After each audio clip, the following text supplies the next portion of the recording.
আসসালামু আলাইকুম, কেমন আছেন সবাই? আলহামদুলিল্লাহ আমি ভালো আছি। আশা করি আপনারা সবাই অনেক ভালো আছেন। চলে আসলাম নতুন দিনের একটি নতুন ব্লগ নিয়ে। যেহেতু আজকে শুক্রবার, তাই আজকে সকালবেলায় আমি আমার ব্লগটা শুরু করে দিয়েছি। আর টিকুর মনে হয় একটু ঠান্ডাও লেগেছে, তাই টিকুকে একটু রোদে নিয়ে এসেছি। এখানেই আমার ছেলে খেলা শুরু করে দিয়েছে। আর যেহেতু আজকে আমার বাসায় গেস্টও আসবে, কারণ শুক্রবারে মোটামুটি বাসায় আপুরা সবাই আসে, তাই একটু কাজও আছে। সেজন্য বেশিক্ষণ অবশ্যই আমি বাইরে থাকবো না, চলে যাব। কারণ বাজারে গিয়েছে, বাজার থেকে বাজার করে আনলেই আমার রান্না বান্না সারাদিনের কাজকর্ম শুরু হয়ে যাবে। যাই হোক, আজকে আপনাদের কাছে দেখাবো আমার সারাটা দিন কী কী করেছি, কীভাবে কেটেছে সেগুলো। বাজার থেকে মাছগুলো নিয়ে এসেছে। মাছগুলো হচ্ছে মিক্স মাছ, অনেক রকমের মাছ আছে। আশা করি দেখতেই পাচ্ছেন মাছগুলো নড়ছে এখনও, এমনকি চিংড়ি মাছগুলো পর্যন্ত নড়ছে, এত তাজা ছিল মাছগুলো। এগুলো সমুদ্রের মিক্স মাছ, এগুলো আসলে অনেক মজার হয় আর সবাই খেতে অনেক বেশি পছন্দ করে।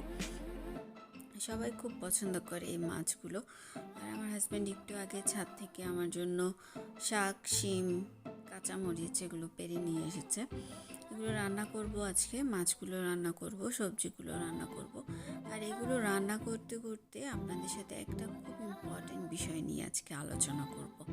বিষয়টি হচ্ছে, আমরা যারা উদ্যোক্তা আছি কিংবা যারা চিন্তা করছি নতুন কোনো কাজ শুরু করব, তারা কিন্তু প্রতিনিয়ত অনেক স্বপ্ন দেখে থাকি। কিন্তু আমরা স্বপ্নটা কিভাবে বাস্তবায়ন করব তা সম্পর্কে খুব কম মানুষই জানে। স্বপ্ন বাস্তবায়ন করার জন্য আমরা কিন্তু সবসময় সঠিক স্টেপটা গ্রহণ করি না। শুধু স্বপ্ন দেখলেই হবে না, সেটাকে বাস্তব করার জন্য যা যা পদক্ষেপ নেওয়া দরকার সব নিতে হবে। শুরুতে আপনাকে ঠিক করে নিতে হবে আপনি আপনার কোন স্বপ্নকে বাস্তবায়ন করতে চান কিংবা বাস্তবে রূপ দিতে চান। কারণ আমরা তো সবসময় অনেক স্বপ্ন দেখে থাকি। যেমন একটা বাচ্চাকে যদি আপনি বলেন সে কি হতে চায় বড় হয়ে, তখন সে কালকে এটা বলবে, তো পরশু আরেকটা। এভাবে করলে তো চলবে না, তাই না?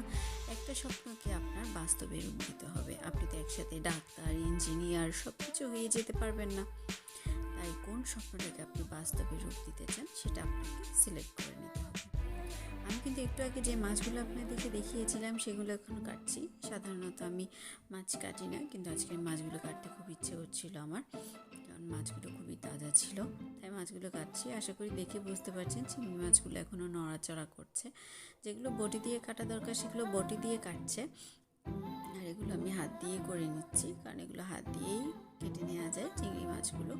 আর চিংড়ি মাছগুলো কিন্তু এখনও পর্যন্ত নড়ছে। যাই হোক, আমি যে বিষয়টা নিয়ে আলোচনা করছিলাম আপনাদের সাথে, সেটাতেই আবার ফিরে আসি।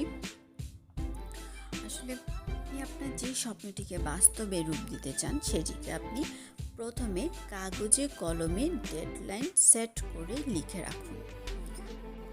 কারণ আপনি যদি এটাকে কাগজে কলমে ডেডলাইন সেট করে লিখে রাখেন, তখন কিন্তু সেটা আর স্বপ্ন থাকবে না, সেটা হয়ে যাবে আপনার গোল। যেমন আমি অনেক উদ্যোক্তাদের নিয়ে কাজ করতে চাই, সামনে আগাতে চাই, এটা হলো আমার ড্রিম। এখন আমি যদি এটাকে শুধু আমার মনে মনে না রেখে কাগজ কলম দিয়ে এভাবে লিখি, যেমন আমি বর্তমানে 3000 উদ্যোক্তা নিয়ে কাজ করছি, কিন্তু আগামী 3 বছর পর অর্থাৎ 2023 সালের মধ্যে আমি 30,000 উদ্যোক্তা নিয়ে কাজ করব।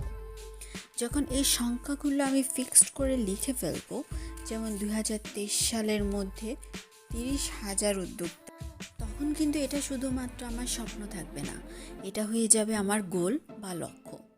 এরপর আপনাকে যেটা করতে হবে সেটা হলো আপনার লক্ষ্যে পৌঁছানোর জন্য আপনাকে পরিকল্পনা করতে হবে। আর এর জন্য আমাকে যা যা করা দরকার তা নিয়ে আজ থেকে কাজ শুরু করে দিতে হবে। যেমন আমাকে প্রতিদিন কতজন উদ্যোক্তা গ্রুপে অ্যাড করতে হবে, কিভাবে প্ল্যাটফর্মটাকে আরও বড় করা যায়, কি ফ্যাসিলিটি দিলে উদ্যোক্তাদের আগ্রহ বাড়বে, কিভাবে গ্রুপে কাস্টমার বাড়ানো যায়, উদ্যোক্তাদের সেল বাড়ানো যায়, তাদেরকে কিভাবে মোটিভেট করা যায়, এর জন্য কয়টা ভিডিও করা দরকার, সব ঠিক করে নিতে হবে। আর এটাই হলো পরিকল্পনা। আর আর লক্ষ্য যখন পরিকল্পনায় বদলে যায় তখন সব যেন চোখের সামনেই চলে আসে। তখন আপনার স্বপ্নই আপনাকে ঘুমাতে দেবে না। আর এই পরিকল্পনাকে বাস্তবে রূপ দেওয়ার জন্য আপনি যখন দিন রাত এক করে কাজ করবেন তখন তা বাস্তবে রূপ নেবেই নেবে এবং পরিশেষে আপনি করতে পারবেন আপনার স্বপ্ন পূরণ। কিন্তু বাস্তব হলেও সত্যি, এই পরিকল্পনাকে বাস্তবে রূপ দিতে আপনাকে সবচেয়ে বেশি বাধায় পড়তে হবে। আপনাকে শক্ত হাতে সব বাধা পার করে ধৈর্যের সাথে কাজ করতে হবে। পরিকল্পনা অনুযায়ী প্রতিদিন কাজ করতে হবে বিরতিহীনভাবে। দেখবেন আপনার স্বপ্ন পূরণের পথে কেউ আপনাকে আটকাতে পারবে না ইনশাআল্লাহ।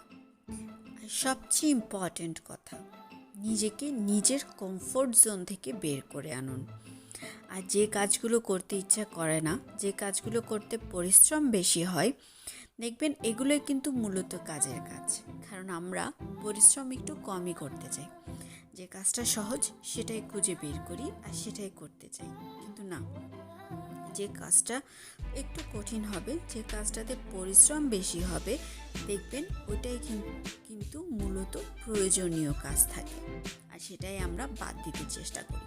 এই কাজটা কখনোই করবেন না। সবসময় নিজেকে চ্যালেঞ্জের সাথে রাখুন, চ্যালেঞ্জের মোকাবেলা করতে শিখুন। দেখবেন পথ অনেক বেশি স্মুথ হবে। আসলে এই পৃথিবীতে কোনো ভালো কাজের পথই স্মুথ থাকে না, এটাই স্বাভাবিক।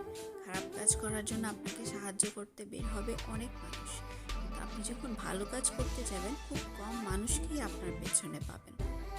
এটাই স্বাভাবিক, এটাই বাস্তবতা, আর এটা আপনাকে মানতেও হবে।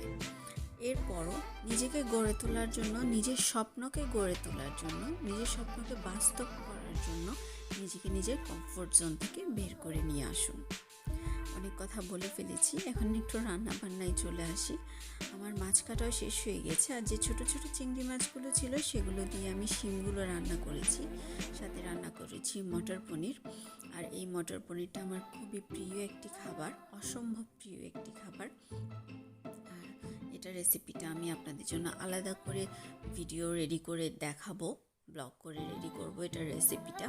আর এই পনিরটা আমার বাসার তৈরি, আমি বাজারে পনিরটা দিই না, কারণ বাজারে পনির দিয়ে মটর পনির তৈরি করে আমি কেন জানি কখনোই স্যাটিসফাই হতে পারি না। এই পনিরটাতে হয় কি, আমার ভালো লাগে, বাজারের পনিরের মতো গন্ধ করে না কিংবা ভেঙেও যায় না, একদম পারফেক্ট থাকে। আর বাজারের পনিরের যে গন্ধটা সেটা আমার মোটেও পছন্দ হয় না। টোফু যেটা থাকে সেটা তাও ভাঙে না, ঠিক থাকে, কিন্তু পনিরটা আসলে ভেঙে যায়, সেজন্য আমার খুব একটা ভালো লাগে না। এছাড়াও পালং শাক রান্না করছি আজকে। সব সবজি কিন্তু এই ছোটো চিংড়ি মাছ দিয়েই রান্না করছি আমি। পালং শাক রান্না করছি, সাথে মুরগি। আর মুরগি এত কম দেখে অবাক হবেন না, কারণ আমার যে গেস্টগুলো ওরা শাক সবজি আর মাছ খেতে বেশি ভালোবাসে, মুরগি খাবে শুধু 2 জন, সেজন্য আমি মুরগিটা কম রান্না করেছি। আর এই ফলটা কজনে চিনেন আমি জানি না ঠিক, এটা হচ্ছে বিলাম্বু ফল। এটা আমার গাছেরই, আমাদের গাছের একটু টক জাতীয় ফল, কিন্তু রান্না করলে খুবই টেস্ট হয়। আর আজকের টেবিলটা আমি এভাবেই সাজিয়েছি। এগুলোই ছিল আমার আয়োজনে। আর আপনাদের কোনো প্রশ্ন পরামর্শ থাকলে আমাকে অবশ্যই কমেন্টস বক্সে জানাবেন, কারণ আপনাদের পরামর্শ আমার জন্য অনেক জরুরি। আর আমার চ্যানেলটি সাবস্ক্রাইব করুন এবং পাশে থাকা বেল আইকনটি ক্লিক করুন। আল্লাহ হাফেজ।